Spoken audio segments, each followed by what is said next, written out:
CM Jagan అమలు చేస్తున్న సంక్షేమ పథకాలే తమను గెలిపిస్తాయని గాజువాక వైసీపీ ఎమ్మెల్యే అభ్యర్థి మంత్రి గుడివాడ అమర్నాథ్ అన్నారు. గాజువాక బీసీ రోడ్డు రాజీవ్ మార్గ్ శ్రీ సత్తమ్మ తల్లి ఆలయం నుంచి గడప గడపకు కార్యక్రమానికి ఆయన ప్రారంభించారు. సిట్టింగ్ ఎమ్మెల్యే తిప్పల నాగిరెడ్డి గారితో కలిసి ఆయన ఎన్నికల ప్రచారాన్ని ప్రారంభించారు.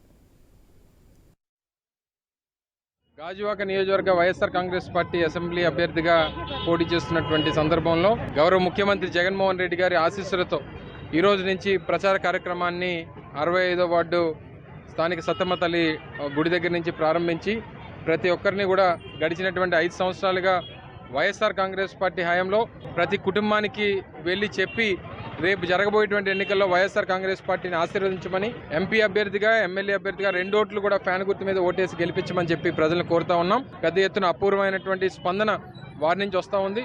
వారు ఏదైతే సంక్షేమ పథకాలను అందుకుంటా ఉన్నారో, ఈ ప్రాంతంలో జరిగినటువంటి అభివృద్ధిని చూశారో తప్పకుండా వైఎస్ఆర్ కాంగ్రెస్ పార్టీని ఆశీర్వదిస్తారని చెప్పి వారు చెప్తా ఉన్నారు. తప్పకుండా ఘన విజయం రాష్ట్ర వ్యాప్తంగా వైఎస్ఆర్ కాంగ్రెస్ పార్టీ సాధిస్తుంది. మళ్ళీ రెండోసారి ముఖ్యమంత్రిగా జగన్మోహన్ రెడ్డి గారు అధికారంలోకి వస్తారని చెప్పి పూర్తిగా ఆశాభావాన్ని వ్యక్తం చేస్తా ఉన్నాం. సార్వత్రిక ఎన్నికల్లో గాజువాక నియోజకవర్గ వైఎస్ఆర్ కాంగ్రెస్ పార్టీ అసెంబ్లీ అభ్యర్థిగా పోటీ చేస్తున్నటువంటి సందర్భంలో గౌరవ ముఖ్యమంత్రి జగన్